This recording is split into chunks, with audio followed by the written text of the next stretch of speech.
Our club's always been a forum for visionaries, public figures, and decision makers to command attention to the issues of our time and inform the most relevant, compelling, and challenging conversations. Here we offer first-person access to dynamic political, business, and public personality.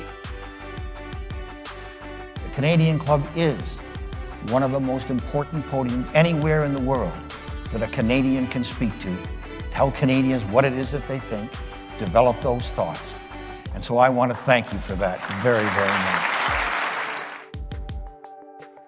much. Please join me in thanking our esteemed panelists today.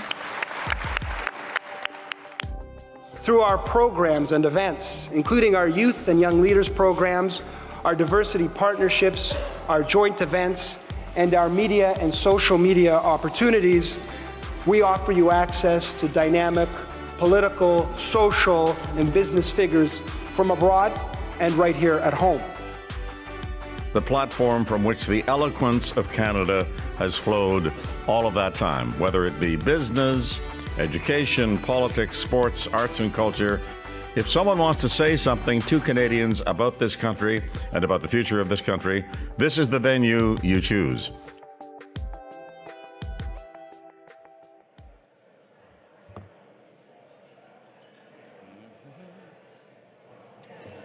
Good afternoon again.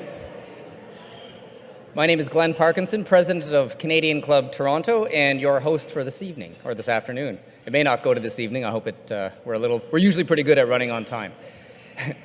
And a special welcome to those of us joining us online at canadianclub.org.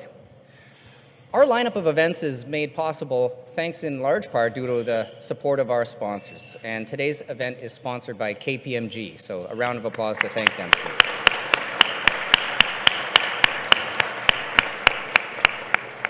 We also thank our season sponsor, Canadian Bankers Association, and our annual airline partner, Air Canada.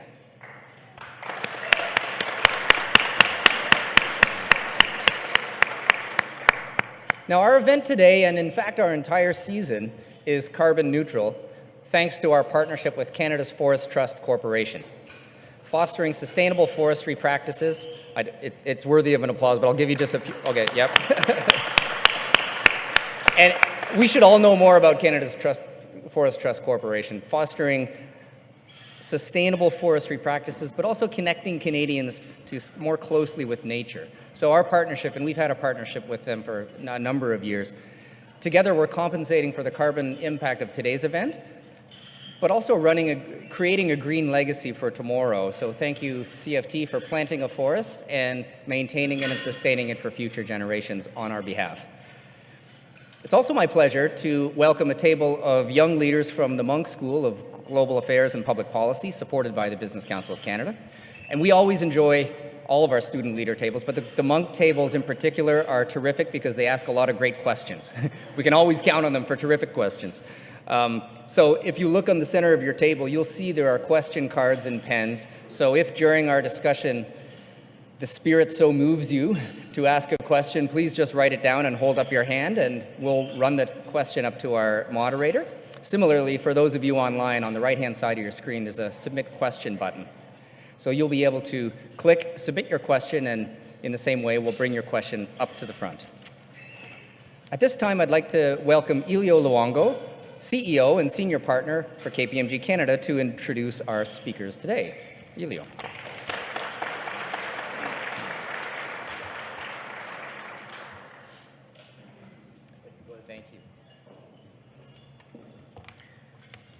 Well, good afternoon, and thanks very much for the introduction, Glenn, and a big thank you to all of you for joining us today as we discuss the topic of great significance, one that holds the key to Canada's future prosperity and global standing in the years ahead.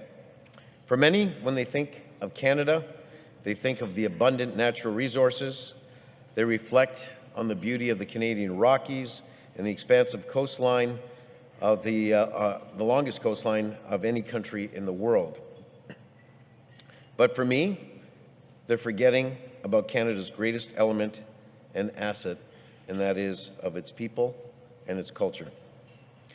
Home to about 40 million individuals, Canada boasts a wealth of world-class innovative talent, with a commitment to inclusivity that sets it apart in the business world and on the global stage. And when harnessed effectively, it's easy to see why Canada ranks alongside the likes of other economic giants, some even twice our size. However, in today's uncertain world, potential alone is not enough, and to ensure Canada's collective strengths and benefits everyone, we need strong leadership, dedicated partners, and a clear vision for the future. Which is why I am so thrilled to be here with you today. And at KPMG, we believe in commitments that inspire confidence, empower change, and drive innovation. We believe that when we work together and lead by example at all levels of the organizations, we can create new opportunities, deliver actionable insights, and drive impact for better. This belief extends to Canada's broader economic success. And while leadership can be seen as a catalyst for transformation, requiring the courage to make tough decisions when faced with challenges, partnerships from everyone involved is equally critical. As a multicultural nation, harnessing our diversity is a tremendous strength, but no easy feat. We need to continually foster collaboration between government, industry, academia, and our communities to tackle complex issues and improve the lives and livelihood of all Canadians. And in order to achieve this, we need to have a clear vision for the future, a roadmap to success. It requires the setting of ambitious goals and aligning our efforts towards achieving them at all costs. And only by working together, we can create a thriving ecosystem that supports economic growth and prioritizes social and environmental responsibility. Today, we'll hear from two prominent business leaders who will highlight the top priorities the federal government should address in the upcoming fall economic statement, followed by a discussion around sustainable economic growth solutions. Events like this one, where the very best business leaders are together under one roof, discussing pressing topics through open dialogue and collaboration is vital. The keys to Canada's economic greatness are in our hands, but it's up to us, all the leaders, to ensure the right fit for the benefit of Canadians. And with that, I'd like to formally introduce our speakers today, event starting with Goldy Hyder, President and Chief Executive Officer of the Business Council of Canada. Goldy's illustrious career involves serving as the Director of Policy and Chief of Staff to the Right Honourable Joe Clark, former Prime Minister and leader of the Federal Progressive Conservative Party, followed by his two-decade tenure with Hill & Knowlton Strategies, where he served 4 years as President and CEO before joining the Business Council of Canada in 2018. As a dedicated member of the community, Goldy has also served on several charity and non-for-profit organizations in various capacities. Joining Goldy is Annette Verschuren, Chair and CEO of NRStor, and prior to that, Annette was the Vice President of Development for Amasco, President and co-owner of Michaels Canada, as well as the President of the Home Depot of Canada. She is an active member on many corporate boards, really slowing down, it seems, Annette. Post-chair of Ontario Energy Association. She is the chair of Mars Discovery District Board, chair of the NSDTC. She's on the board of Air Canada, the board of Liberty Mutual, the board of CNRL, and the board of Saputo.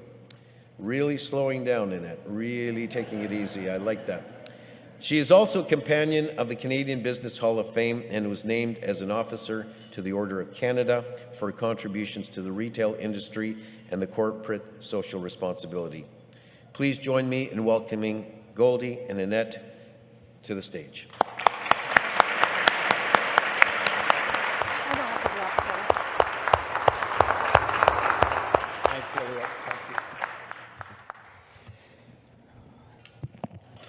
Why isn't Canada an economic giant? That was the question that the UK-based Financial Times asked last month. It argued that Canada's proximity to the United States and to our other natural competitive advantages should make us an economic powerhouse. And yet the article said, few ever talk about us in those terms. Now, I actually disagree with the article. I think Canada is an economic giant. The problem is, the giant is asleep. Our considerable competitive advantages have lulled us into a sense of complacency. We've become content with good enough. We have lost the drive to build big things, to celebrate our successes, to work towards a common vision of prosperity for ourselves and the generations to follow. Annette and I are here to deliver a wake-up call. Over the next few minutes, I'm going to outline a number of things that we can do to shake ourselves out of this complacency and awaken the Canadian economic giant. These ideas address three key topics. First, making the most of our natural resources. Second, leveraging our relationship with the United States. And third, the need for fiscal responsibility. So let me start with the first point, Canada's natural resources. To my mind, awakening our economic giant means championing major projects that stand to benefit all Canadians. This is especially true as we work with urgency on our energy transition. If we are actually committed to reducing carbon emissions, we need to get projects approved, and we need to get them built on time. We need expanded electricity grids, access to critical mineral deposits, improved infrastructure corridors, and much more as we work towards a net zero future. Last week, Supreme Court of Canada ruling on the Impact Assessment Act, otherwise known as Bill C-69 for you CPAC watchers, highlights the needs for clear national vision for how we develop and approve major projects in Canada. Now, we need to get this right. We need to get this right. We cannot have bad unconstitutional policy replaced with bad constitutional policy. Now is the time for the federal government to make good on the commitment it made in Budget 2023 to speed up the permitting process for major national projects. You see, other countries, they're not waiting for us to figure it out. They're moving on. They're forging ahead. The United States and Europe, European Union, are finalizing plans to drastically reduce permitting timelines for some projects. Businesses are actively investing in new clean energy projects. Take, for example, the Pathways Alliance. It's a great example of private sector companies coming together to achieve net zero emissions in Canada's oil sands. But Pathways and other projects are waiting.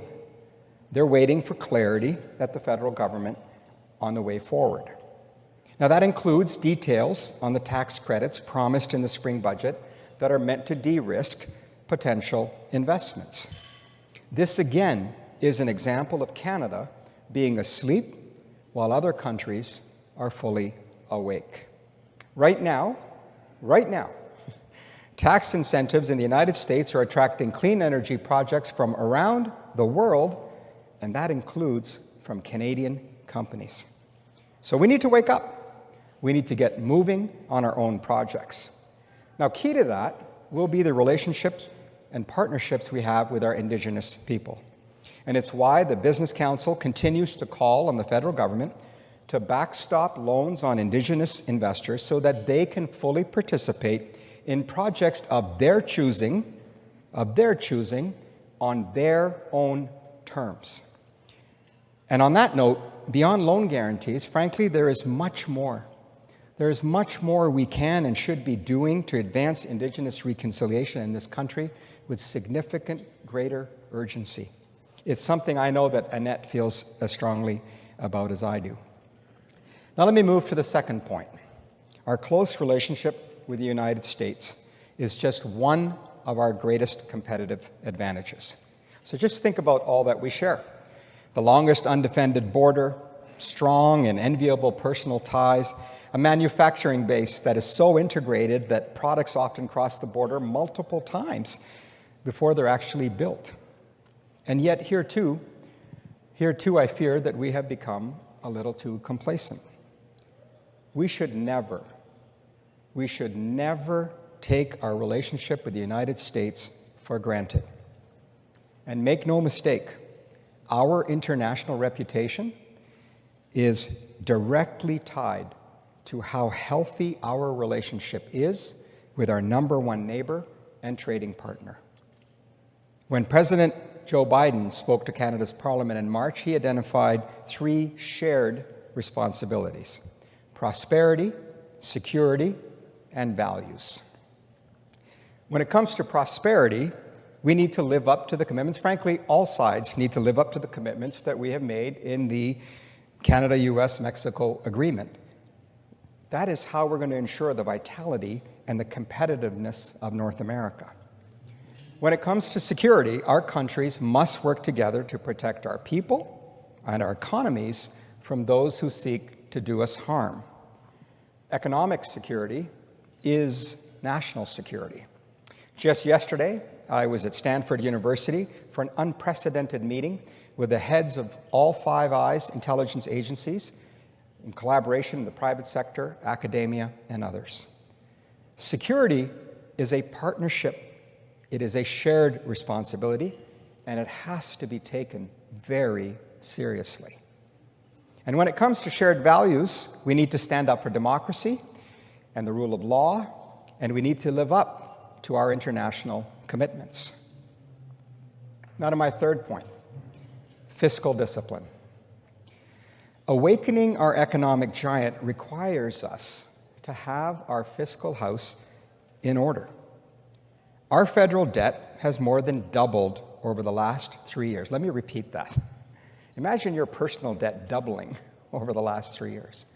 Our federal debt has doubled, more than doubled, over the last 3 years. Public charges are up 23% year over year. We just simply cannot keep spending money that we don't have. It's just math. It's just math. So we continue to urge the federal government to adopt a realistic fiscal anchor, specifically the one advocated by former Bank of Canada Governor David Dodge, that would simply limit servicing costs, our interest payments, to a maximum of 10% of revenues so we can ensure that we can live within our means.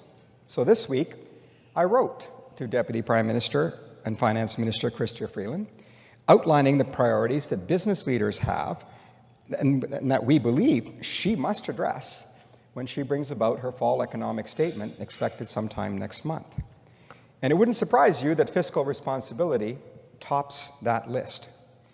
You see, if we want to ensure that we have the same or better standards of living for our children that we've been able to enjoy, that we've been very privileged to enjoy, it's not possible if we saddle them with mountains of debt. On a personal level, we're all working hard to not leave our children behind with the mortgage. But yet here, we're doing exactly that. I recently saw a public opinion poll in which a whopping 65% of respondents believed that the next generation of Canadians will have a lower standard of living. I'm deeply saddened by that. Shame on us. But here's the good news. I truly believe that we can change that. I truly believe we can change that. We can change it by embracing a long-term economic growth strategy that simply plays to our strengths and that begins now. Not tomorrow, now. And this event itself is intended to be a call to action for all of us. You see, it's too easy to just stand up here and talk about what government can do. My question is, what can you do? What can we do? What must we do? So whether you're in the federal government or the provincial government or in a territorial government or municipal governments, big business, small business, medium-sized businesses, labor unions, Indigenous people, civil society in every region of this country needs to come together And that is why, 2 years ago, the Business Council helped to establish the Coalition for a Better Future, very ably led by my friends Anne McClellan and Lisa Raitt. It brings together more than 100 different organizations from across this full spectrum of civil society to advocate for inclusive and sustainable economic growth. The message is simple. We're in this together, so we need to work together. We need to wake up. We need to embrace our strengths and celebrate our successes.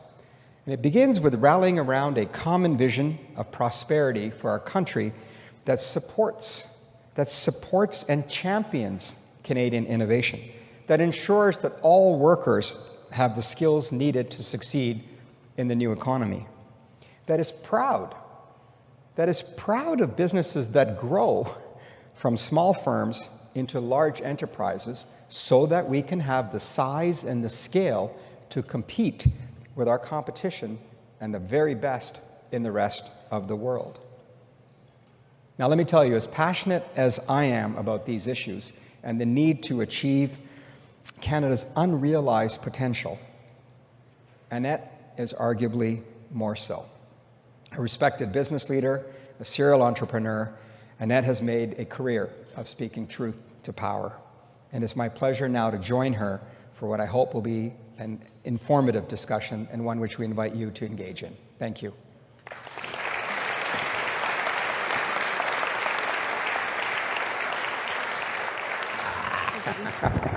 Thank you for doing this. Are you ready? Goldy? Yeah, well, now the fun stuff, unscripted. All right, here we go. Okay. This is where the staff gets nervous. Look, I said a lot of things. Yep. I tried to keep it brief, but any reaction? My reaction is the attitude that I've always taken in everything that I've done, and it's ownership.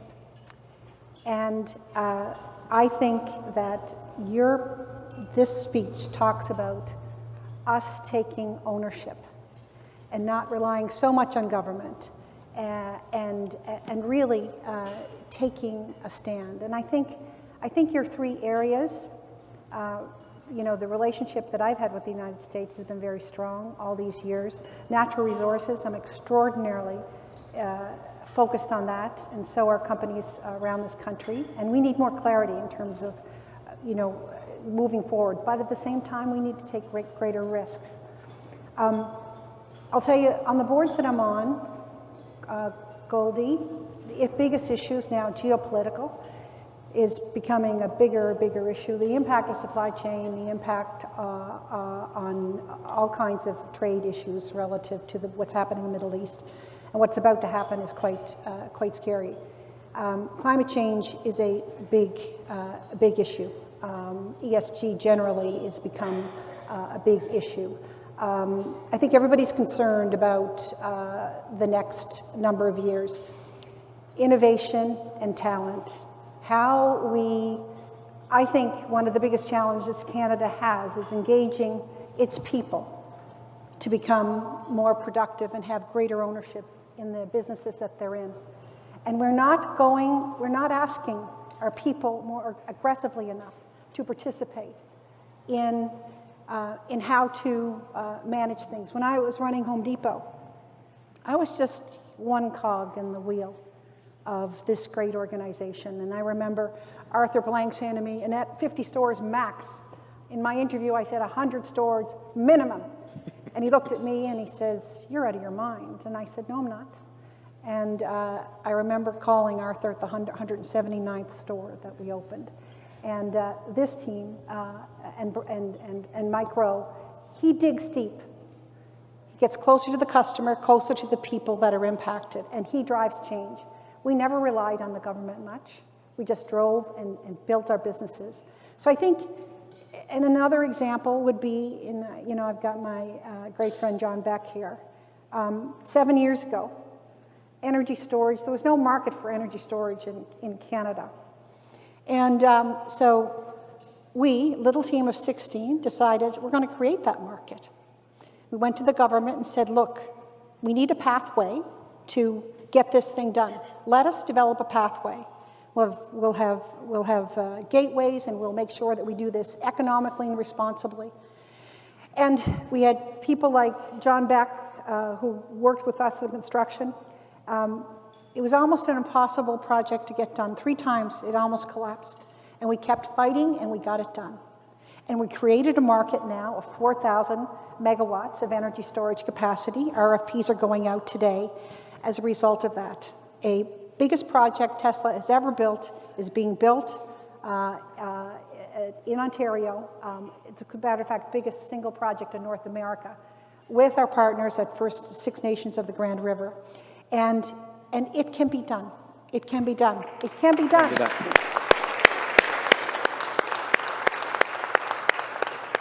So we need to take risks. We need to charge ahead more. We need bigger aspirations. We really do, Goldy, as a people.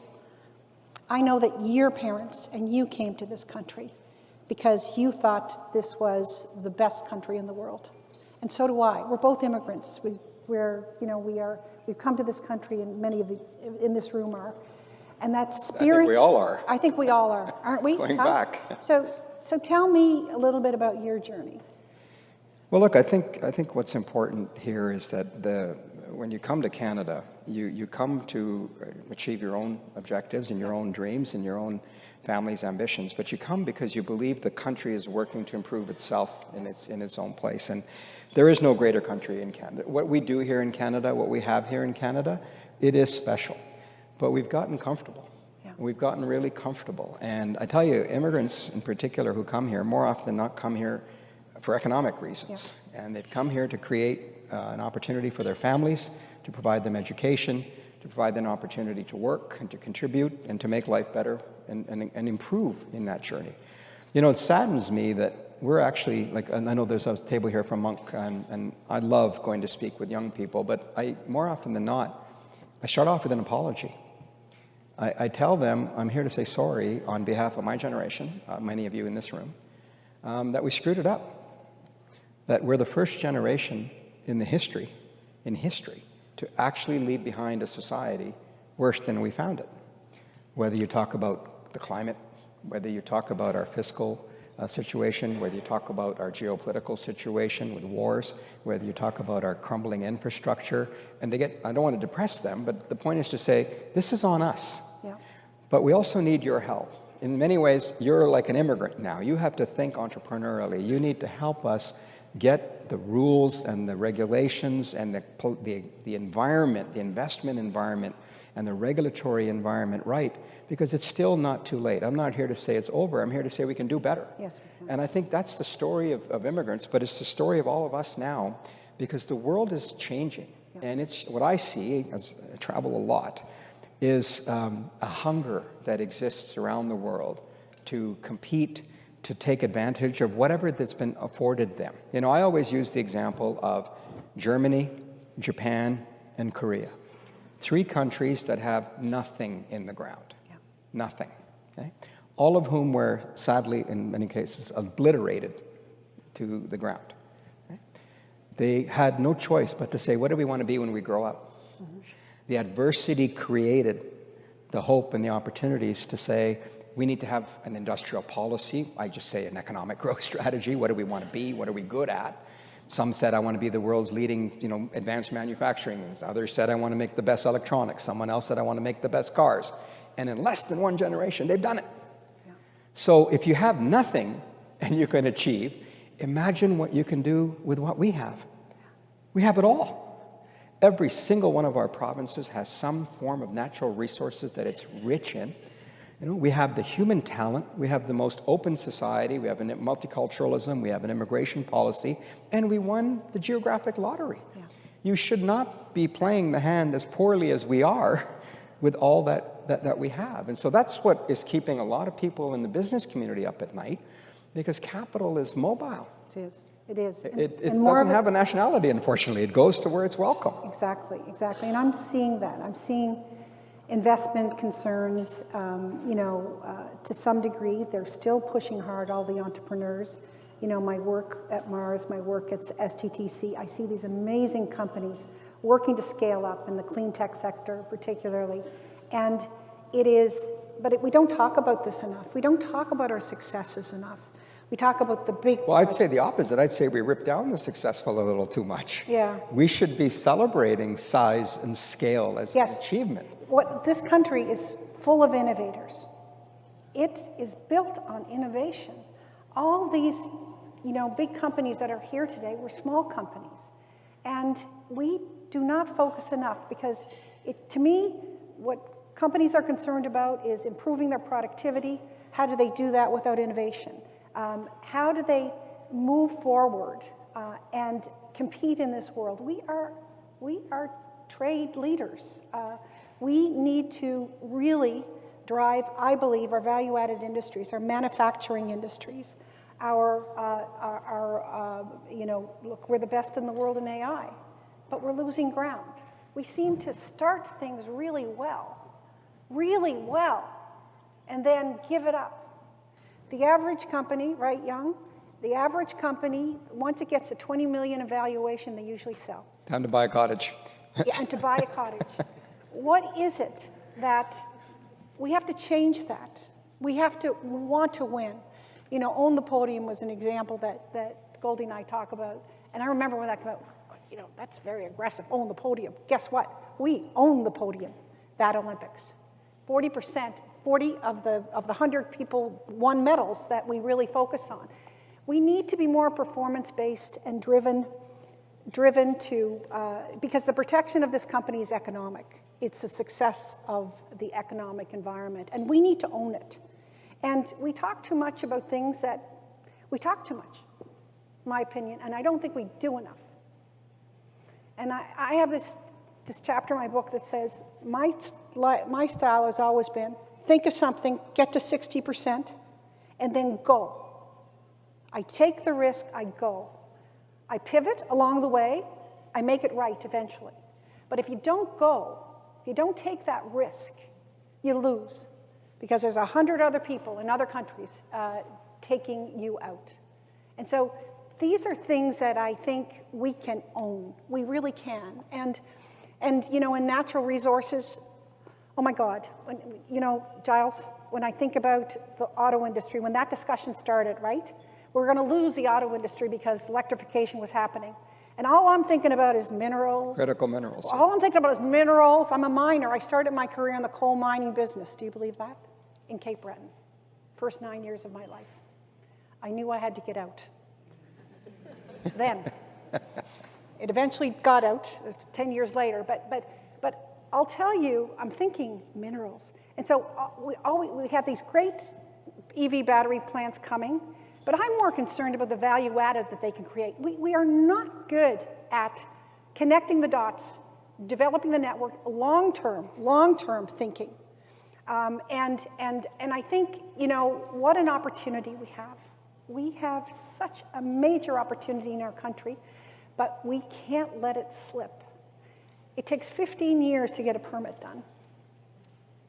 And everybody said to me, Annette, you can't get a deal done with the Indigenous peoples. Well, I've got about 5 or 6 going now.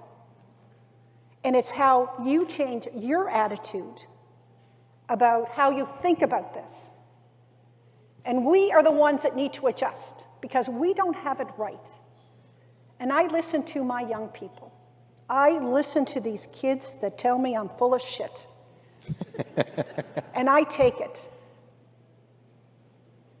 And I listen to the senior leaders of the country. I listen to everybody. But we're not finding ways to take action aggressively enough. We're not.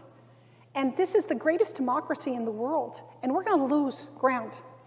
We're going to lose ground if we don't really take action more aggressively. I'm totally off script, Goldy. I'm sorry. Let me get back to the question.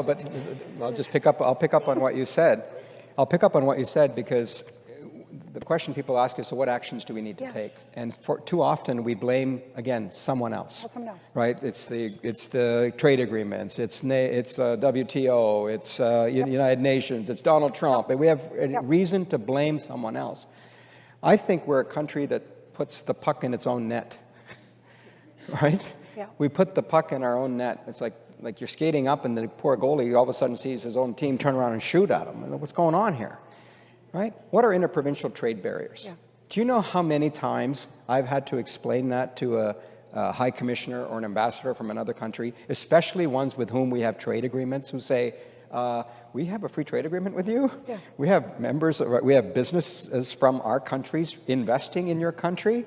They've come to me and asked me what these things are. Yeah. Great question. What the heck are those? Yeah. Why do they still exist?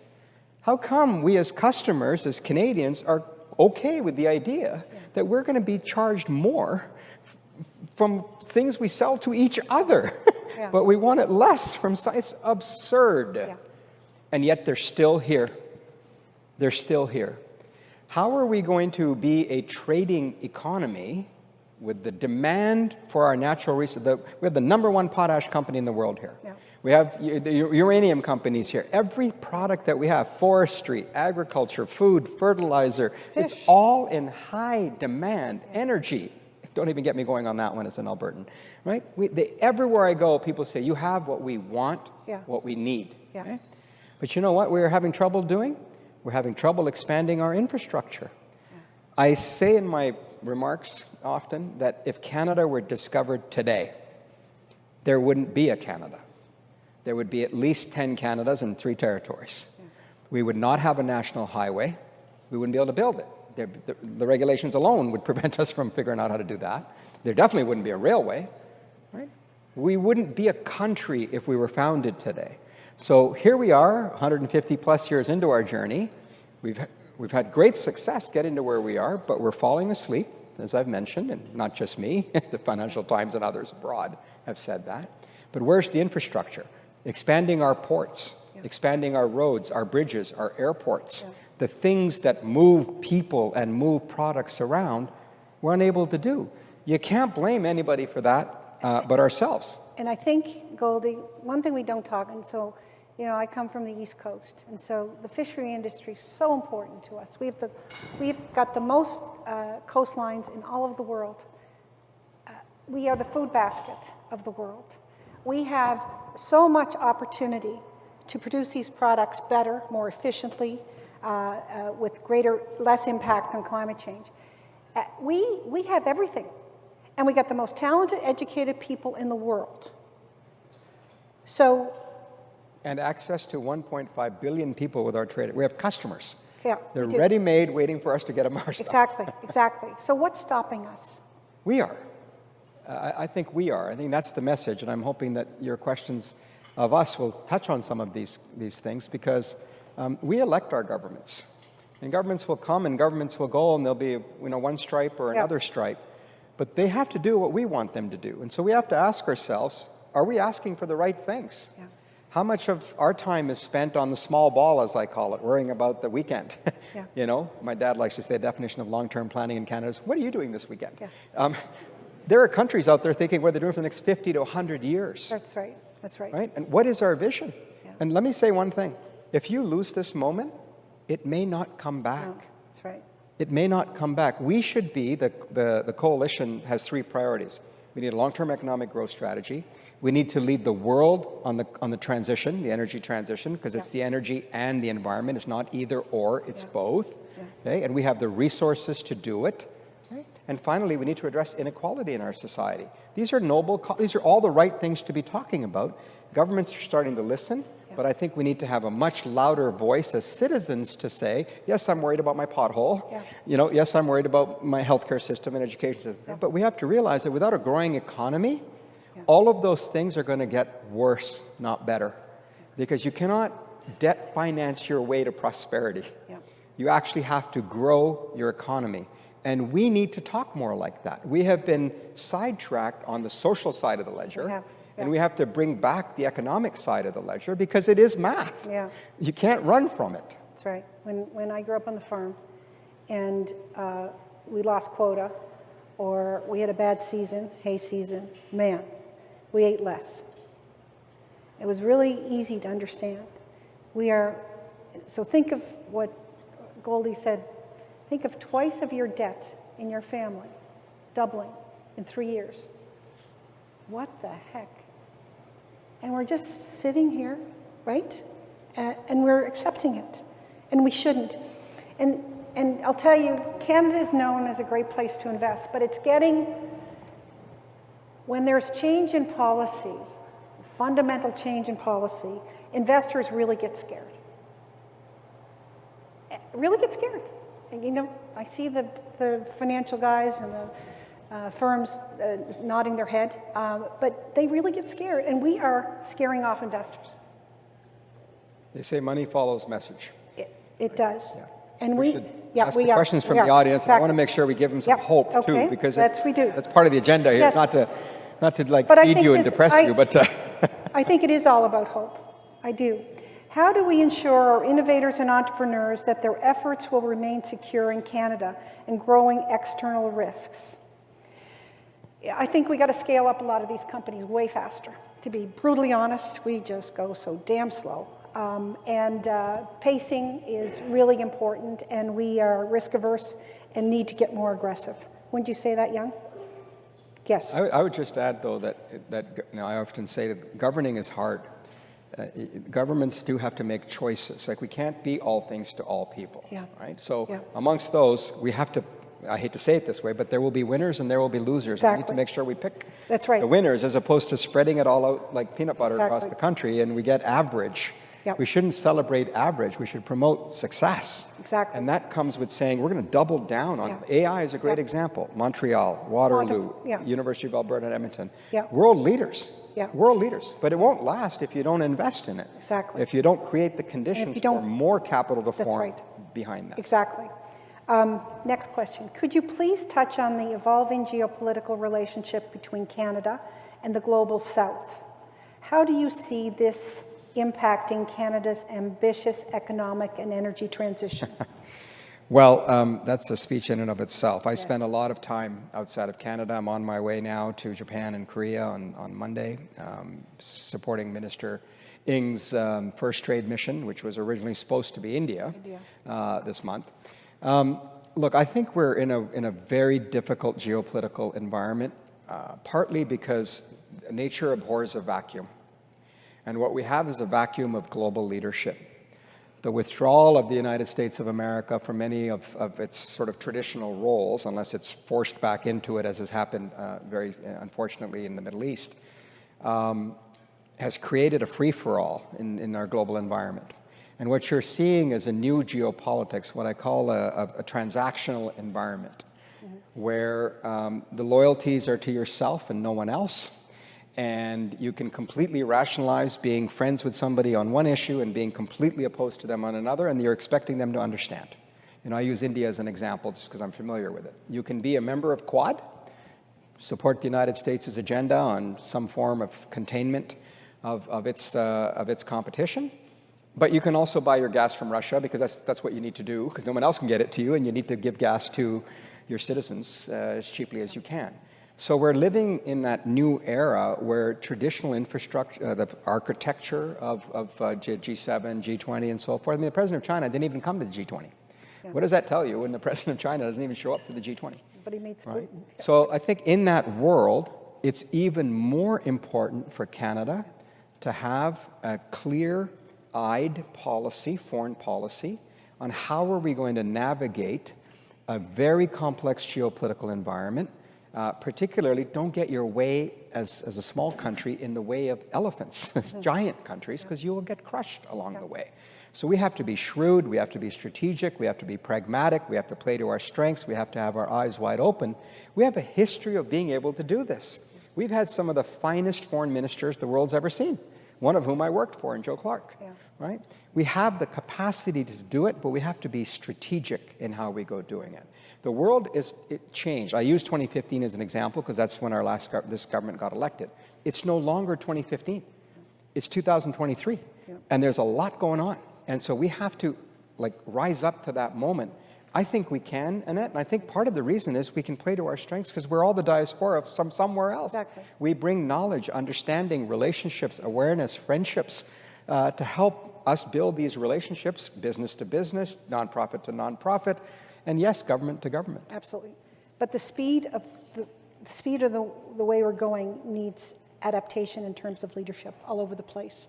I have a last question from the Monk students.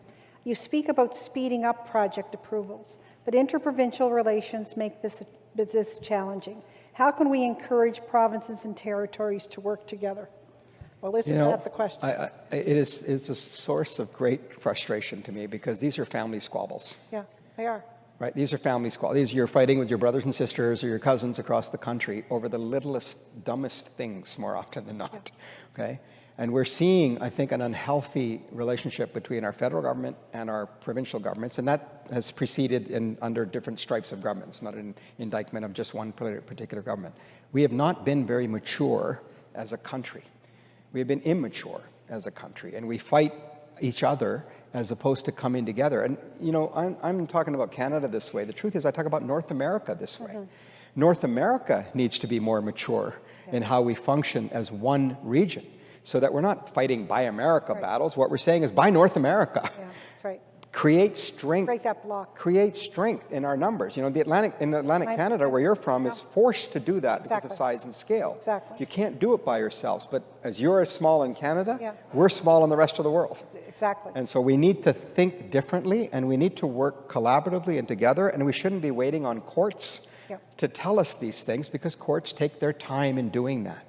And time, if there's one message I have for all of us, time's not our friend. No. Like, we just got to wake up to what's going on, because the next speech 5 years from now this one made you feel worried. The next one's not going to be any better in 5 years if we go in the direction that we are. But it doesn't have to be this way. I do have one positive thing that I always tell myself every day. Right? They say, how come you still get sleep at night? I still get sleep at night because if there's one thing I believe is true, I believe in the collective wisdom of the Canadian people. That we are a smart group of people. And when we are forced to stop thinking about the little stuff and actually think about some big stuff, like we did in the free trade election of 1988, we figure out the right answer, and our governments follow or lead the way often in doing that. So the message today is, it is up to us. It is up to us. Colleen, can I have one more question? No, one more? So what can senior business leaders do to drive this? It can't all be in the C-suite. Air Canada is a company that really understands how to dig deep and get information from their 80 nationalities. It's probably one of the most exciting companies certainly in the airline business. But I'll tell you, that's the question we have to ask all senior leaders. We have to figure out a different way to get ownership and inclusion and equity into the decision-making process. And we have to listen and take all the stuff that's in your head and throw it out and open it up to the new ideas that are out there. Otherwise, this is not going to work. I'll tell you that business leaders, you know this well, you're an example of one in that, your own story. They come to succeed. They want to grow their businesses, they want to compete, and they want to do it globally. And they're ready to do it. But it's hard to do it if your own governments put one hand behind your back and tie it up. Let's get out of our own way, and let's enable success to be achieved, because that is what's going to make sure that our next generation has a better quality of life than we did. Thank you very much. And I know I said I'd be your host this evening and kind of misspoke, but I could have kept on hearing that discussion until the evening. So thank you both for some really important messages. Goldy, I think the diagnosis was clear, and like our inheritance has made us complacent.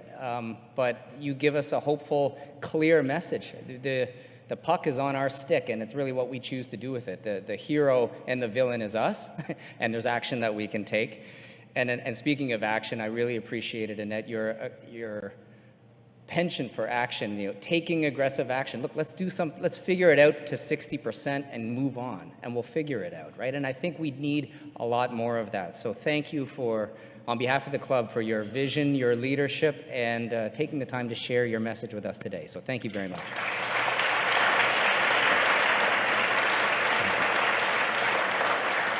Before we close, I would just like to share two events coming up at the club. On November 7th, we'll host the Honourable Peter Bethenfalvy, Minister of Finance. Maybe take some notes and bring them back to share with him. And on November 14th, Pierre Carl Pelado, President and CEO of Quebecor, will be our guest. Please visit our website, canadianclub.org, for more information. And let me conclude again by thanking our AV sponsor, VVC Live, for facilitating today's event. And lastly, our event sponsor today, KPMG, for their support.